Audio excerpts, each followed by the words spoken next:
بسم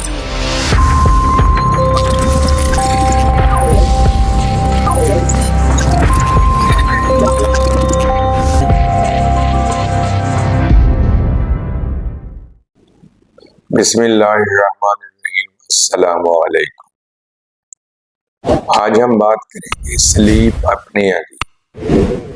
نیند کے جو رات کو سوتے ہوئے مریض خراٹے لیتے ہیں، جو رات کو سوتے ہوئے خراٹے لیتے ہیں ان کو کون کون سے ٹیسٹ کروانے چاہیے؟ جو لوگ خراٹے لیتے ہیں اور ان میں کون کون سی بیماریاں زیادہ ہو سکتی ہیں؟ ان میں ہارٹ اٹیک کا رسک زیادہ ہوتا ہے۔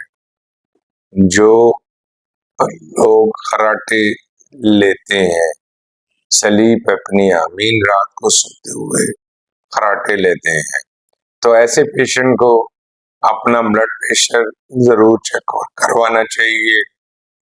اور یہ اکثر اوبیسٹی موٹے لوگوں میں سلیپ اپنیا ہوتا ہے کہ سوتے ہوئے خراٹے لیتے ہیں۔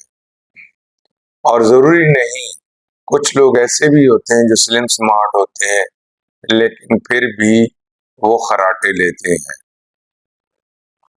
اس کے بعد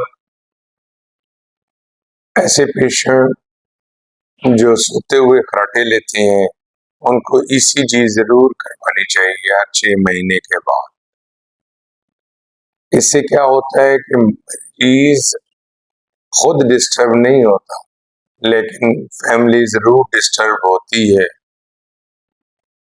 اور اس کے بعد جو مین ٹیسٹ کی بات کروں گا وہ ہے سیرم کولیسٹرول اور اسپیشلی اس میں ٹرائی گلیسرائڈ۔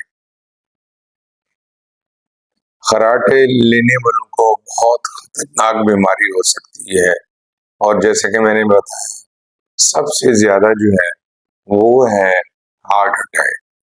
تو ایسے مریض جو خراٹے لیتے ہیں، نمبر 1 پہ بلڈ پریشر چیک کروائیں اور اس کو کنٹرول رکھیں۔ نمبر 2 پہ اگر موٹے ہیں، اوبیسٹی ہے، تو اپنے وزن کو کم کریں، موٹاپا کنٹرول کریں۔ نمبر 3 پہ اپنی ای سی جی ضرور کروائیں اور کارڈیالوجسٹ کو دکھائیں۔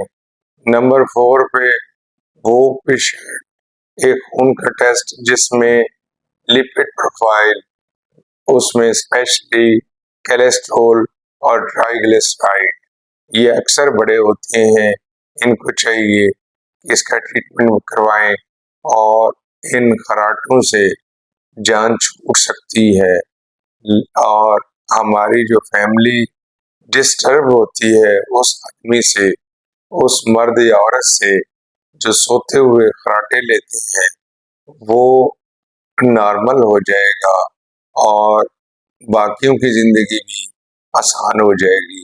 لہٰذا جو لوگ سوتے ہوئے خراٹے لیتے ہیں اس کو سلیپ اپنیا کہتے ہیں۔ تو یہ جو 4 ٹیسٹ میں نے بتائے ہیں یہ ضرور کروائیں۔ بہت سارا خیال رکھیے گا۔ Thank you very much. اللہ حافظ۔